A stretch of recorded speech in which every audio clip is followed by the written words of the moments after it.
बात करा तो वो क्या बात है, जाओ परेशान कर दिया।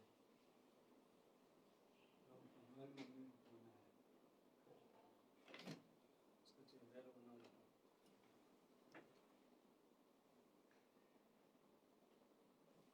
क्या बोल रहे हैं?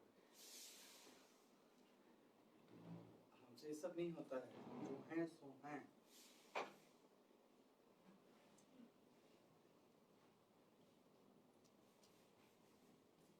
भक्तर महात्मा ऐसे ही होते हैं। क्या भक्तर महात्मा का मूर्ख किताब नहीं रखता इधर।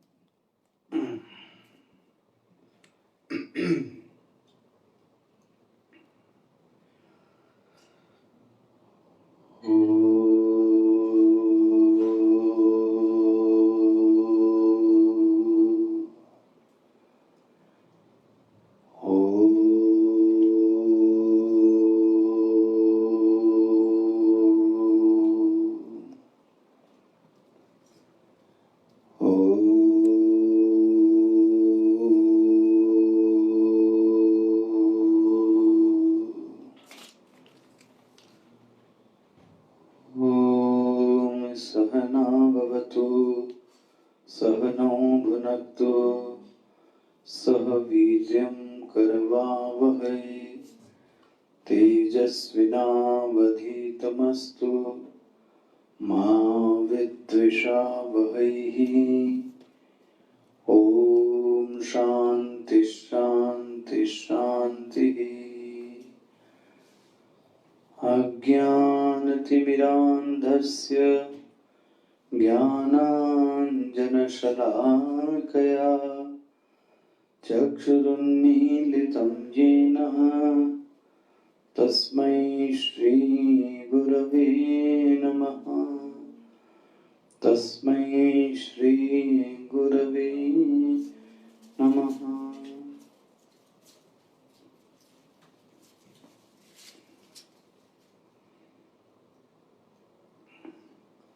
40वें श्लोक से पाठ करेंगे। अज्ञश्चाश्रद्धधानश्च संशयात्मा विनश्यति नायं लोकोऽस्ति न परो न सुखं संशयात्मनः योगसन्न्यस्तकर्माणं ज्ञानसञ्छिन्न संशयम् आत्मवन्तं न कर्माणि निबध्नन्ति धनञ्जय तस्मात् ज्ञानसम्भूतं रस्तं ज्ञानसिनात्मनः छित्त्वैनं संशयं योगम् आतिष्ठोत्तिष्ठ भारत। ओम तत्सदिति श्रीमद्भगवद्गीतासु उपनिषत्सु ब्रह्मविद्यायां योगशास्त्रे श्रीकृष्णार्जुनसंवादे ज्ञानकर्मसन्न्यासयोगो नाम चतुर्थोऽध्यायः।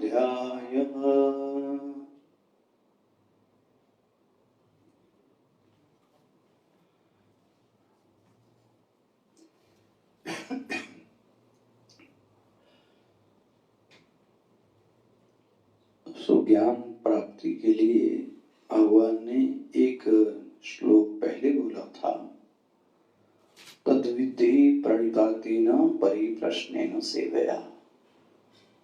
उस सद्गुरु के पास जाना और जाना के बाद प्रणाम करना, प्रणाम करने के बाद सेवा करना और सेवा के बाद उनसे प्रश्न को पूछना, यह एक स्टेप पहले बताई जा चुकी है।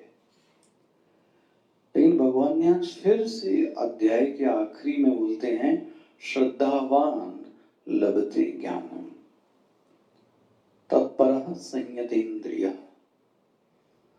सो मैंने कल आखिरी में कहा, आखिर दोबारा से भगवान को यह उपदेश क्यों देना पड़ा कि ज्ञान के लिए श्रद्धा की आवश्यकता है।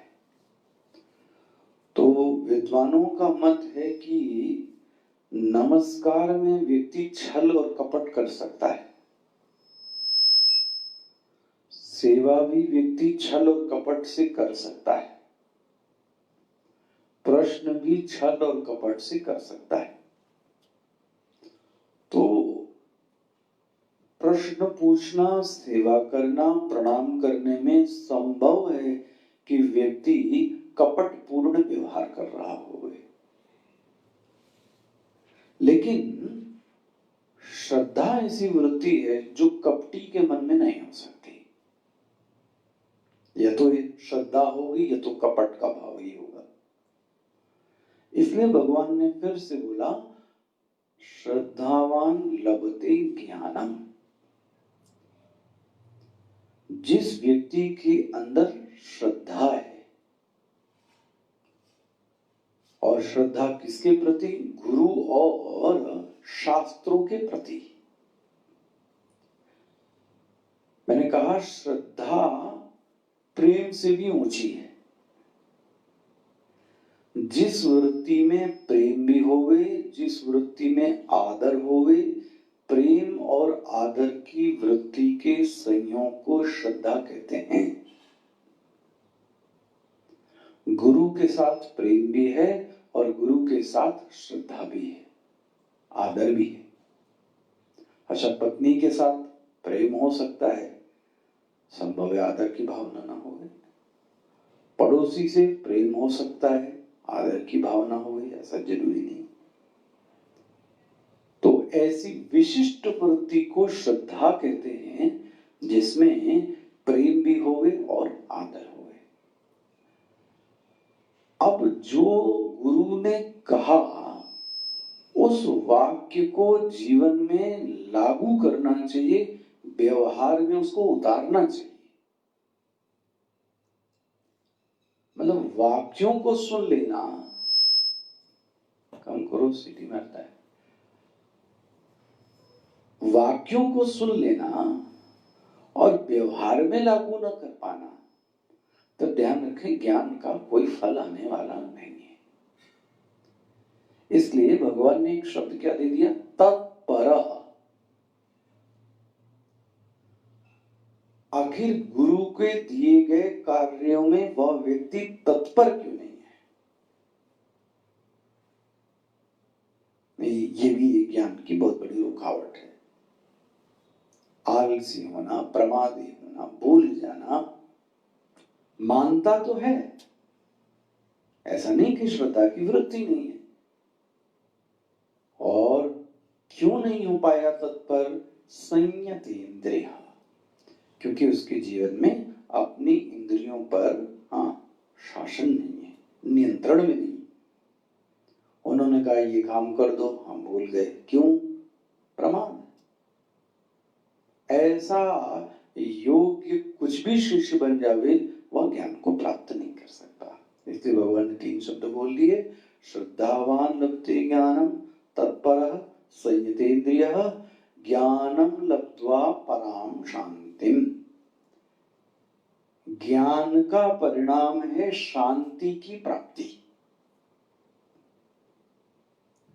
कई बार ऐसा विद्वान लोग प्रश्न पूछते हैं कि शांति चाहिए कि सुख चाहिए?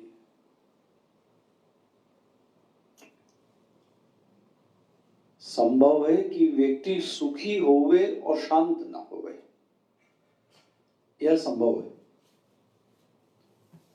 सुखी होवे लेकिन शांत नहीं है। लेकिन एक चीज है, जो शांत है वो व्यक्ति कैसा है? सुखी है। इसलिए ज्ञान का जो फल है वो शांति ही है। चित्त शांत हो जाए, इंद्रियां शांत हो जाए, तो ये ज्ञान का ही प्रभाव है। अच्छा, कौन सी शांति? भूख लगी, भोजन खाया, पेट तृप्त हो गया, शांत हो गया, लेकिन फिर से लग गई। मन एकाग्र नहीं था, जब तब किया और फिर मन एकाग्र हो गया, फिर हट गया। तो यहाँ तो अभ्यास के बाद फिर से मन अशांत हो रहा है। इसलिए भगवान ने एक शब्द क्या बोला, पराम शांतिम। मामूली शांति नहीं है, परा शांति, पराम शांति।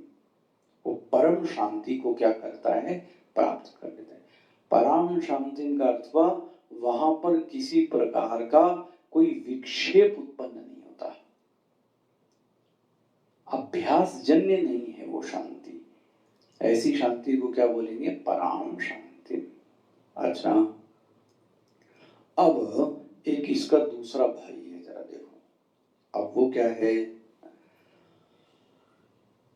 अज्ञश्च, अज्ञानी है, चलो कोई बात नहीं। और अज्ञानी के ऊपर एक और, अश्रद्धानश्च ले, श्रद्धा भी नहीं है। अच्छा, और सुन लो, संशय आत्मा ले। श्रद्धा नहीं है तो भी ठीक था। संशयात्मा, आत्मा मतलब यहां अंतःकरण, जिसके मन में क्या भरा हुआ है, संशय। जिसको संशयात्मा का विद्वानों ने अर्थ किया, जिसको शास्त्र और गुरु में क्या है, संशय है। संशय का जो स्थल है वो क्या है, शास्त्र और गुरु पे उसको संशय है।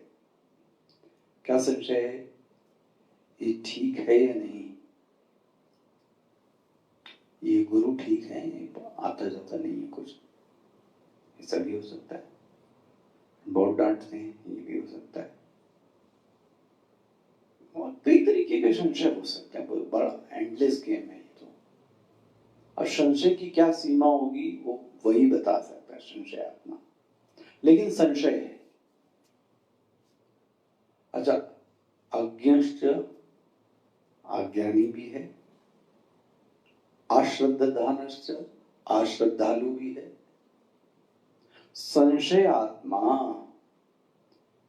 और संशय का अर्थ विद्वान लोग करते हैं, जब दो विरुद्ध वृत्तियां साथ में होती हैं उसको बोलते हैं संशय।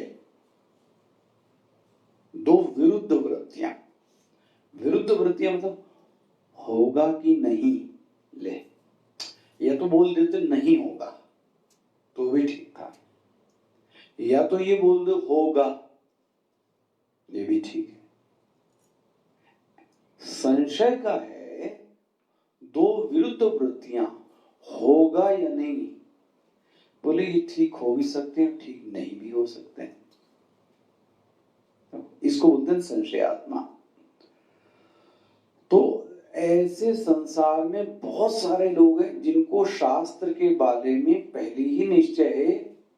क्या निश्चय, कि जो शास्त्र हैं वह सब ऐसे ही हैं, मतलब पहले से ही निश्चय कर लिया। क्या निश्चय कर लिया, सब ऐसे ही है।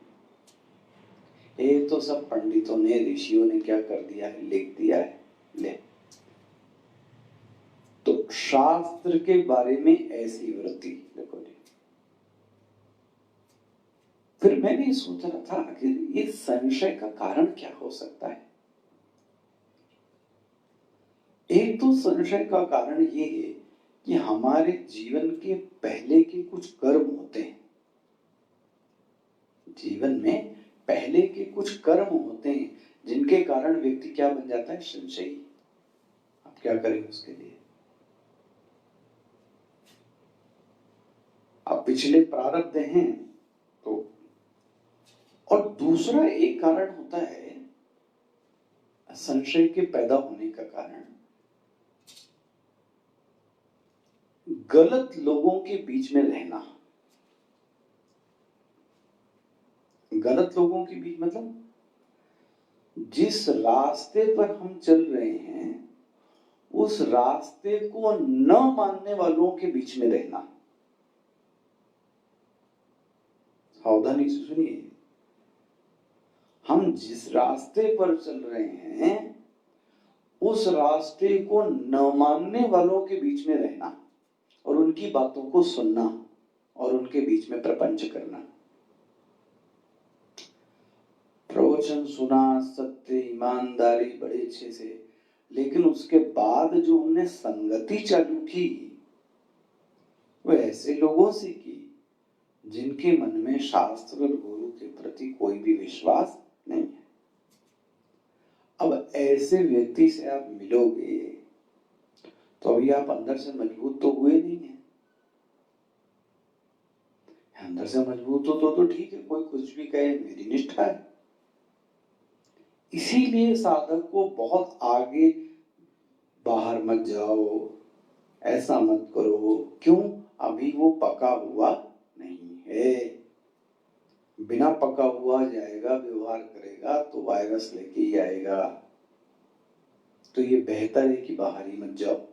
बाहर ही मत जाओ मतलब व्यवहार ही मत करो।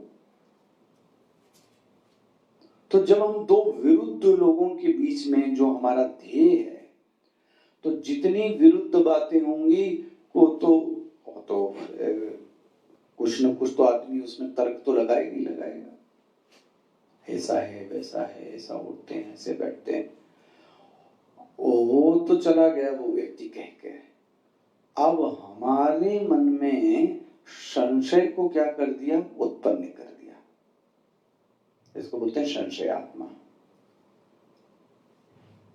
तो श्रद्धा जैसे आएगी, उसके विरुद्ध जो संस्कार हैं तो वो अगर जाग जाएंगे तो व्यक्ति के अंदर क्या पैदा होगा? संशय।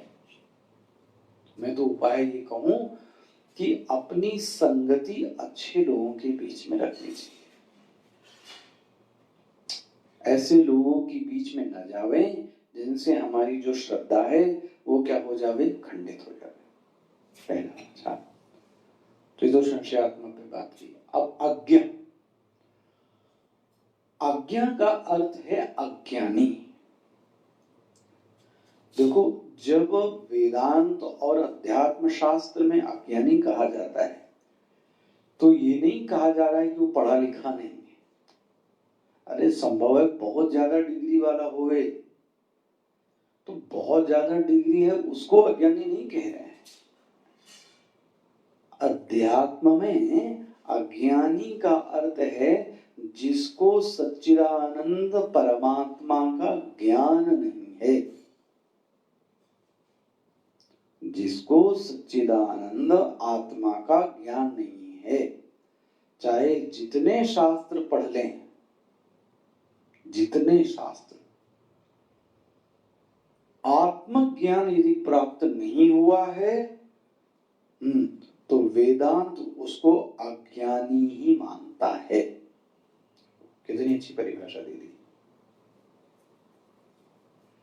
यदि आत्मज्ञान नहीं मिला है, और कौन सा ज्ञान? आत्मा का, तो आप कितने भी पढ़े लिखे होवे, कितने भी कुशल होवे, कितने निपुण होवे, कितने यशवान होवे और कितने ही धनवान क्यों ना होवे भैया, वेदांत की दृष्टि में ऐसा व्यक्ति अज्ञानी ही कहलाता है, जो आत्मा को नहीं जानता है।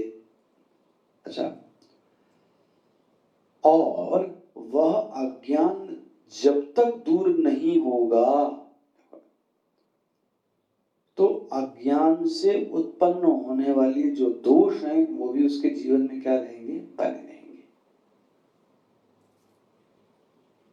अविद्या का पहला ही दोष है कामना। खूब इच्छाएं होंगी। ज्यादा इच्छा होने का मतलब ही है कि इस व्यक्ति ने अभी ज्ञान प्राप्त नहीं किया। फिर काम होगा तो फिर कर्म भी खूब करेगा, फिर लोभ भी से आएगा, फिर तो क्रोध भी आएगा। देखो ये चालू हो गए बच्चे कच्चे इसके। मूल में कौन है? अज्ञान। इसलिए जब तक अज्ञान का नाश नहीं किया जा सकता तब तक इन अन्य लोगों का भी नाश नहीं किया जा सकता। अब उसको परमात्म तत्व का तो पता नहीं है अज्ञानी, और शास्त्र पर उसको श्रद्धा है नहीं। देखो कैसा जीवन होगा? वह श्रद्धा वहीं करता है। तो आत्मज्ञान से जो रहित है, अच्छा, आत्मज्ञान का जो स्रोत है वो कौन है? शास्त्र। भाई आत्मज्ञान किससे मिलेगा? शास्त्र। और शास्त्र कौन देगा? गुरु।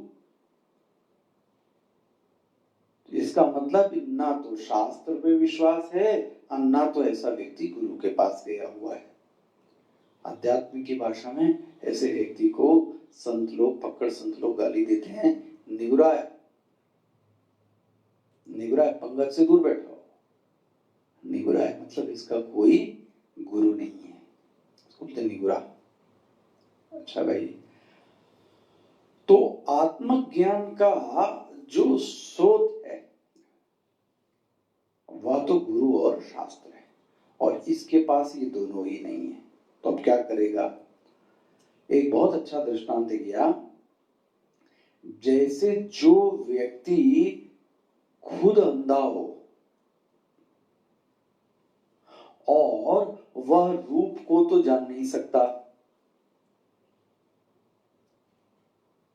और आंखों पर, और आंख वालों पर भरोसा करे नहीं, स्वयं तो देख नहीं सकता है, और जिनकी आंख है उन पर भरोसा नहीं कर सकता। स्थिति देख रहे हो? ना तो खुद का ज्ञान है, ना तो जिनको ज्ञान है उन पर भरोसा है। तो ऐसा व्यक्ति क्या होगा? अंधा रास्ते पे चल रहा हो और आंख वाला उससे कहे भैया कि यहाँ जो रोड है सड़क समाप्त होती है, यहाँ से वापस लौट जाओ, तो अंधे को दीवार दिखती नहीं है और उसको संशय है कि इस पे दूसरे वाले पर, तो होगा क्या? टकरा जाएगा जीवन में, यही होगा। ऐसे ही है ये बेज्ञान संशयात्मा अज्ञानी व्यक्ति, दीवार से भिड़ना है। तो अज्ञश्च आश्रद्धो, अज्ञानी भी है, गुरु पर श्रद्धा भी नहीं है, और मन में क्या है? और इसलिए बोलते हैं संत लोग, संशयालु से जो अच्छा व्यक्ति है वो अज्ञानी है। संशय करने से तो अच्छा है, इसीलिए कभी कभी लोग बोलते हैं इंग्लिश में इग्नोरेंस इज ब्लिस। संशयालु से तो अच्छा अज्ञानी है। देखो, क्योंकि एक क्षण उसको लगता है शास्त्र ठीक होगा तो संशय को, और एक क्षण उसको लगता है गुरु भी ठीक होंगे, और संसार भोग लिया तो आगे दुख भोगना पड़ सकता है, ये सब वो सोचता रहता है। तो ऐसे व्यक्ति को, संशयात्मा व्यक्ति को यहां भी सुख नहीं मिलता, क्योंकि यहां पर भी उसको लोगों पर क्या है? शक। और ऐसा व्यक्ति तो मरने के बाद में भी, वहां पे भी उसको नहीं मिलता। कम से कम अज्ञानी को यहां तो सुख मिल जाता है, अज्ञानी को यहां तो सुख मिल गया। संशयात्मा व्यक्ति को तो यहां पे भी नहीं मिला, क्योंकि इन पर भी सब पर शंका है। और कौवा क्या करता है? संशय करता है। तो यहां पर भी संशय, और वहां तो उसको फिर परलोक तो मानता ही नहीं। जब यहां नहीं मान रहा है तो वहां तो सोचो आप, ऐसे व्यक्ति का जीवन तो बड़ा मुश्किल है। इसलिए बोलते हैं अज्ञश्च अश्रद्धानश्च संशयात्मा विनश्यति न अयम लोकोस्ति, न अयम लोकोस्ति। अयम मतलब यही लोक, यहां पे भी न परह, न ऊपर के किसी लोक में, न तो यहां पे सुख मिलता है, न तो वहां पे। कौन है? संशयात्मनः। भैया इससे अच्छा अज्ञानी रह जाओ, वो ठीक है, लेकिन संशयी व्यक्ति बनना अध्यात्म में बहुत हानिकारक है। डाउटी नेचर है ना, यह नहीं बनना चाहिए, शंकालु नहीं बनना चाहिए। शंकालु व्यक्ति का तो यहीं पे भी संबंध सब गड़बड़ हो जाते हैं। यहीं पे देखो आजकल जितने संबंध टूटते हैं उसका कारण क्या है? संशय। और एक बार अगर चित्त में संशय घुस जाए तो बड़ा मुश्किल है। फिर तो ये वायरस लग गया। फिर तो न अयम लोक न परः, न इस लोक में न उस लोक में, किसी भी लोक में ऐसे व्यक्ति को सुख की प्राप्ति नहीं होती। अब भगवान आखिरी में क्या बोलते हैं?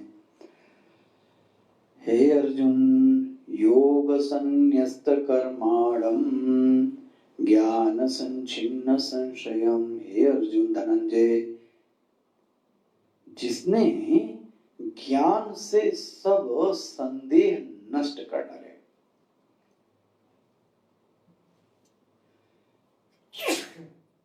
और परमात्मा का ज्ञान उसको मिल गया वेदांत का, तो उसने सारे कर्म भी उससे क्या हो गए? छूट गए। सारे कर्म भी, क्योंकि ज्ञान मिल गया तो उसके कर्म ही अपने आप क्या हो गए? छूट गए। ऐसा व्यक्ति कुछ भी करते हुए बंधता नहीं है। मिल गया श्लोक आपको 41वां। योग संन्यस्त कर्माणम ज्ञान संचिन्न संशयम आत्मवंतम न कर्माणि निबध्नन्ति धनंजय। जो परमार्थ दर्शन अद्वैत वेदांत अपनी आत्मा, यह जो रूपी योग है, उसके सिद्ध हो जाने पर ऐसा बोलते हैं कर्म का संन्यास हो जाता है। कर्म का संन्यास हो जाता है मतलब जब कर्तृत्व का ही नाश हो गया तो कर्तापन का भी क्या हो गया? नाश हो गया कि नहीं हो गया? यह जो नाश है ये किसने किया? बोली यह योग ने किया। किस योग ने किया? ये इसने फिर बहुत बहुत पापड़ बेले हैं पहले। कर्म योग का भी इसने अनुष्ठान किया, श्रवण मनन किया, गुरु के पास गया, श्रद्धा की। अब जीवन में जो संशय था वो सब क्या हो गया? नाश हो गया।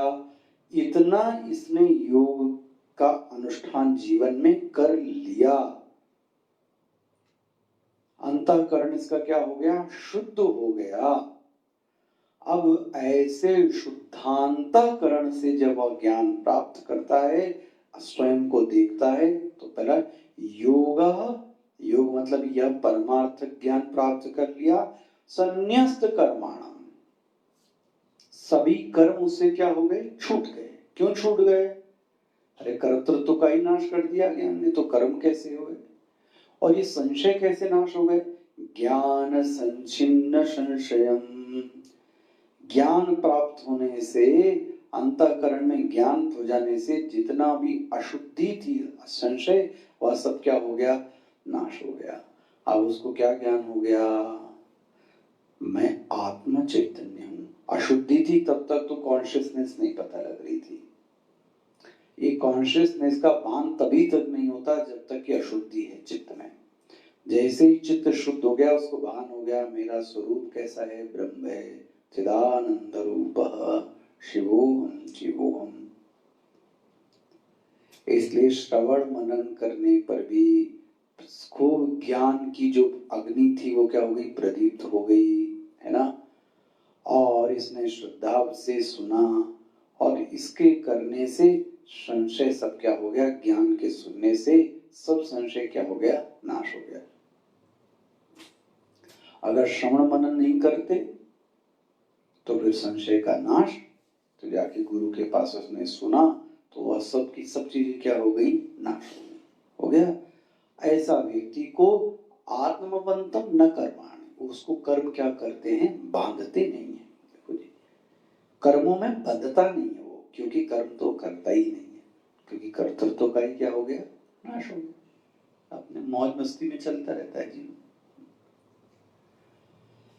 और आखिरी श्लोक, तस्मात्, भगवान कंक्लूड करते हैं, इसलिए अर्जुन संशय सबसे बड़ा दुश्मन है, सबसे ज्यादा पाप करवाता है। तो संशय, जो व्यक्ति संशयी का तो नाश हो जाता है। और ये संशय उत्पन्न कहां से होता है पता है? अविवेक से। विवेक नहीं कर पाता ना, अविवेक से ही संशय उत्पन्न होता है। अब अविवेक किस बात का? अविवेक इस बात का कि जो प्रत्यक्ष अनुमान का विषय नहीं है, उसको, जिसको प्रत्यक्ष अनुमान से नहीं जाना जा सकता, उस चीज को ये क्या कर रहा है? प्रत्यक्ष देखना चाहता है। कैसे दिखेगा प्रत्यक्ष? जो प्रमाणों से अतीत है, जिसको इस नेकेड आई से नहीं देखा जा सकता, उसको ये इस आई से देखना चाहता है। तो कैसे देख पाएगा ये जब वेदांत का ज्ञान प्राप्त होता है तभी ये चीजें दिखती, ना कि इन आंखों से दिखती हैं। हो गया? जैसे इसलिए बोलते हैं ज्ञान सिनात्मना। ज्ञान क्या है? तलवार है। उस तलवार से दो टुकड़े कर डालो, छित्वा। छित्वा मतलब काट डालो। किसको काट डालो? संशयम, ईनम संशयम। जिसको तुम अनात्मा है उसको आत्मा समझते हो, जिसको आत्मा है उसको अनात्मा समझते हो, जो दृश्य है उसको दृष्टा समझने लगते हो, जो दृष्टा है उसको दृश्य समझने लगते हो। ये देखो, ये परमार्थ का संशय। ये जो इदम है उसको अहम समझना, जो अहम है उसको इदम समझ, ये जो संशय है ये नाश किससे होगा? चित्वैनम संशयम, किससे? ज्ञान सिनात्मना। सिनात्मना मतलब ज्ञान रूपी तलवार से।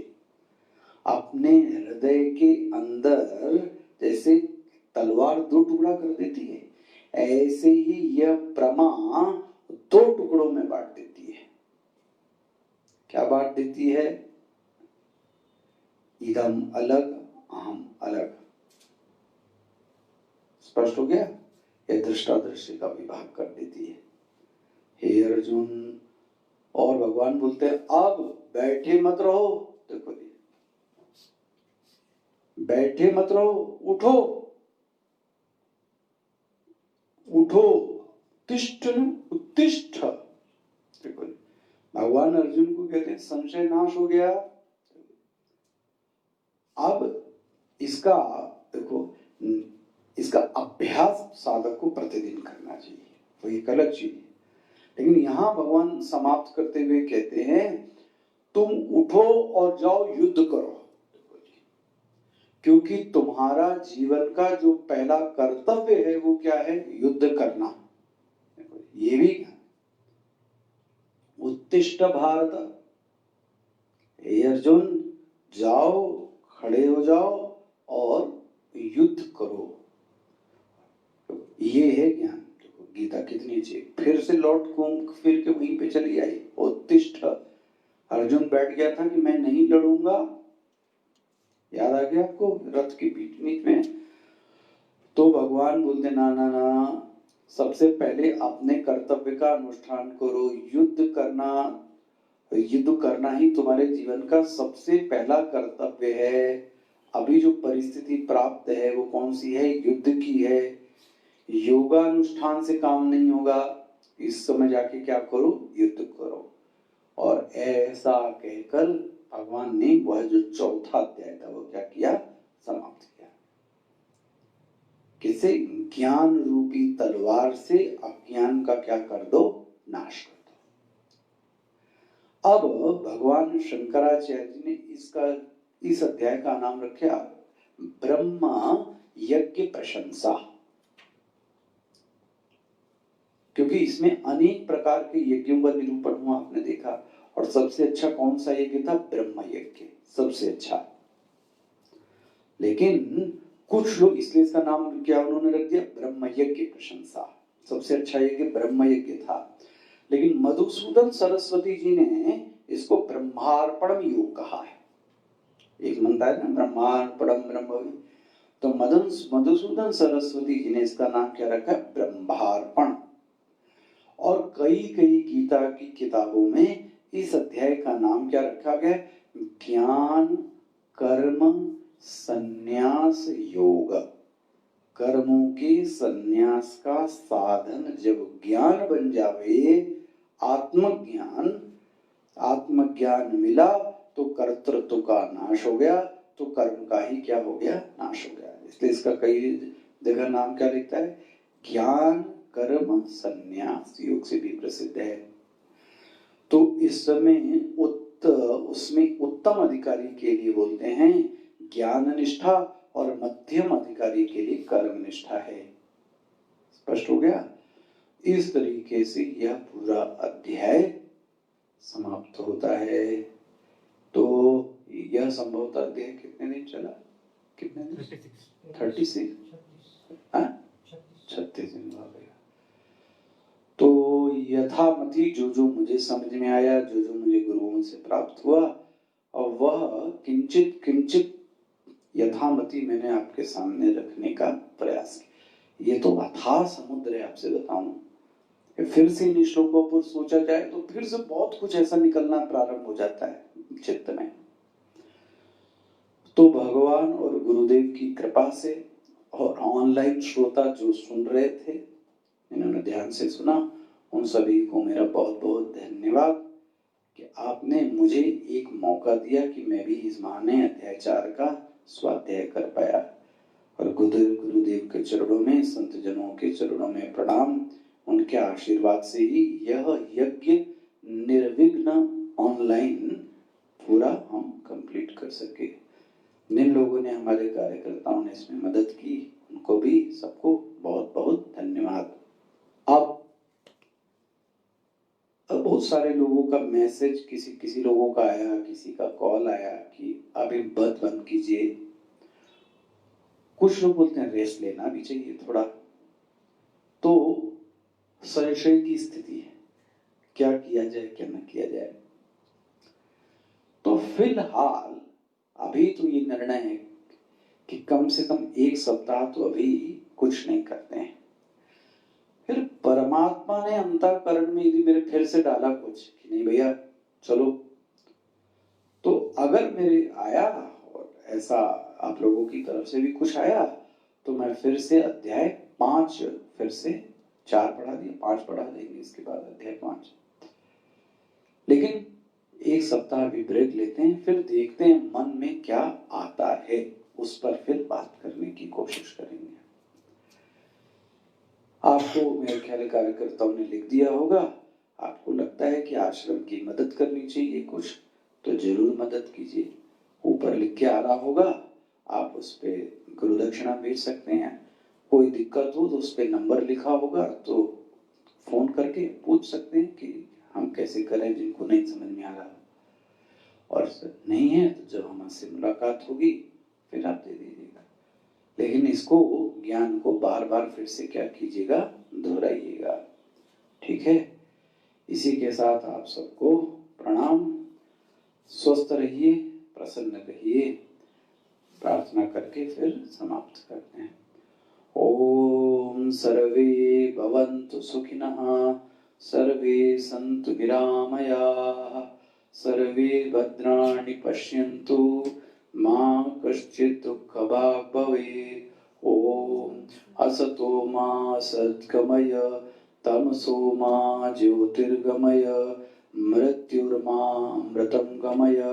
ओम पूर्णमदः पूर्णमिदं पूर्णात् पूर्णमुदच्यते, पूर्णस्य पूर्णमादाय पूर्णमेवावशिष्यते।